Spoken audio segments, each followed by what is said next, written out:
เนาะกับสวัสดีพี่น้องวันนี้ก็ลุงพัฒนาแนลสิมาผูกแขนพี่น้องมาผูกแขนลุงพี่น้องผูกแขนผู้ใหญ่มาไก่ปลาพี่น้อง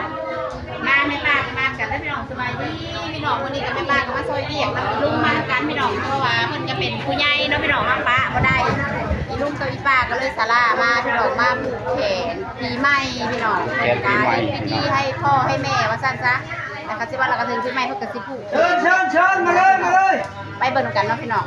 จะมีการสุดขวัญครั้งแรกเลยเนาะลุงเนาะป้าก็มากับอีลุงคือเก่าพี่น้องวันนี้มาผูกกันเลยมาไว้วัดนางเตชินังนาอนุมานังสารนังตัสสะพ่อจะไปวัดนางเตชิตัสสะอนุมานังสารนังตัสสะ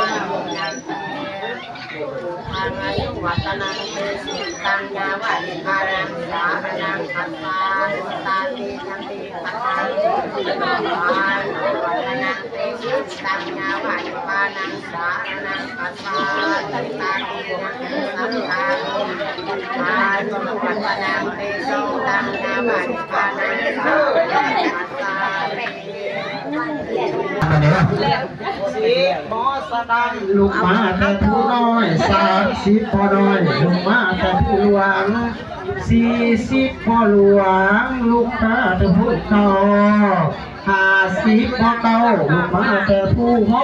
หมอคนนี้แข่งหมอสัญญาคาถาอันนี้แม่นคาถาตั้งแต่โคหมอเฒ่าแต่บูหานเจ็บไปย่อเพิ่งเสมานุนเจริญสร้างมาออกจนนักขั้นตั้งแก้ววิสุทธิ์สร้างแก้วตื่นตั้งยังเพื่อเลี้ยงที่ยังเอามาให้กินทานสารสุนทานไปไปมาขอตั้งซื้อสุดแต่กาสุวรรณวันท่านคนงานซื้อว่าเธอสักทีตื่นมาแต่เกิดเดือดเอาความความมา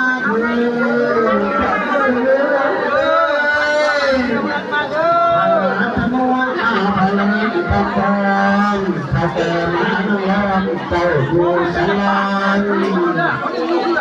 พาทุกคนไปควรถูกจะนานก่อนมาเสียวันนี้ฉันก็เลยควรมาเป็นไรก่อนมาสาธุพาไปเพื่อสิใครเพื่อก่อนก็เลยมาสาธุวันนี้ฉันก็เลยตั้งแต่ที่พาก่อนมาสาธุพาจะไปเห็นเอาไปขอมาดูมาทำแท้พุทธมาทำแปลงเป็นเที่ยวมากินข้าวต้มเดือดทวารมากินน้ำตาลและน้ำอ้อยขอพรออกจะจอยตั้งเจ้าให้เอามาว่ามาดูปัดสามวัดมาเจ้าเอาสิบวัดมาหุบทั้งวัดไหนและวัดนอกอธิษฐานแต่พันตามหาเจ้าทุกอยู่ทั้งพนอยและน้องทางทุกเจ้าดูอ่านพระธรรมอ่านเทวดาพระตาและพระคิ้วพระยิ้วและพระแสงพระชาเพชรอะไรลางและหนักตะลุหวานน้ำลูกดูกินหวานดีหวานใจก่อนมาสาดูวัดดีหวานมาดูจับดูมาดูกินไข่ชนะมาดูกินปลาปัดไข่ขมาเสียบาดอกเมฆธรรมดามากินข้าวลูกสาวกินดูเจ้าจะได้กินโอโตทาให้เจ้ามาหักษาตุนโตบงเก่าตาปัดเก่าอีกอยู่เพื่อราคาไอ้นาตูพลังใส่นามังกลังใส่นาสุขาใส่นาสวัสดีเท่ากันเถิด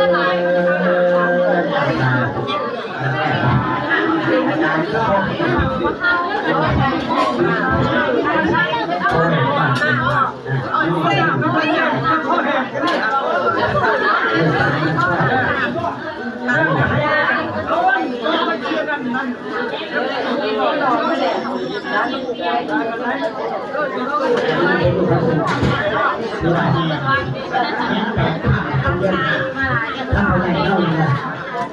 ห้ภาษีอะไรเป็นอะไรเป็นนี้เลยว่าเริ่มตลาดมาอันนี้ก็สบายอยู่ทั้งคู่ผู้ไม่ต้องมาเพิ่มเราเนี่ยนะก็สบายดีทั้งอาชีพไอเดียจริงจริงทำมาแบบนี้ก็ทำให้เราเนาะ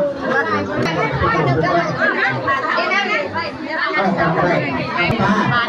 อันนี้น้าเป็นคนทำเสียเราข้ามคนเราทำสิ่งที่ไม่ห้ามแต่ที่ถูกต้อง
มาพี่น้อง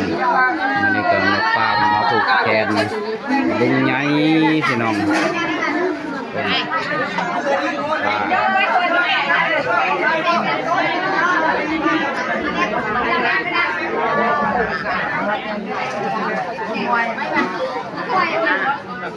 น้องกันละสิมา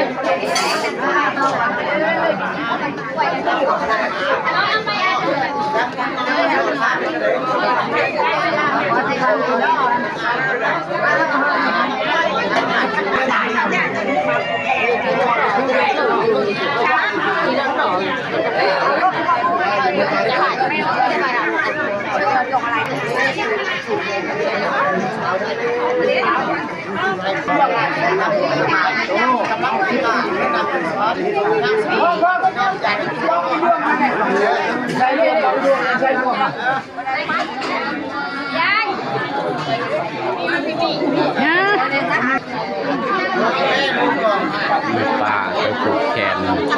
ขอลุงใหญ่มาเบิ่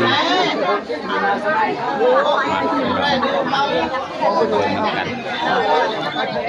น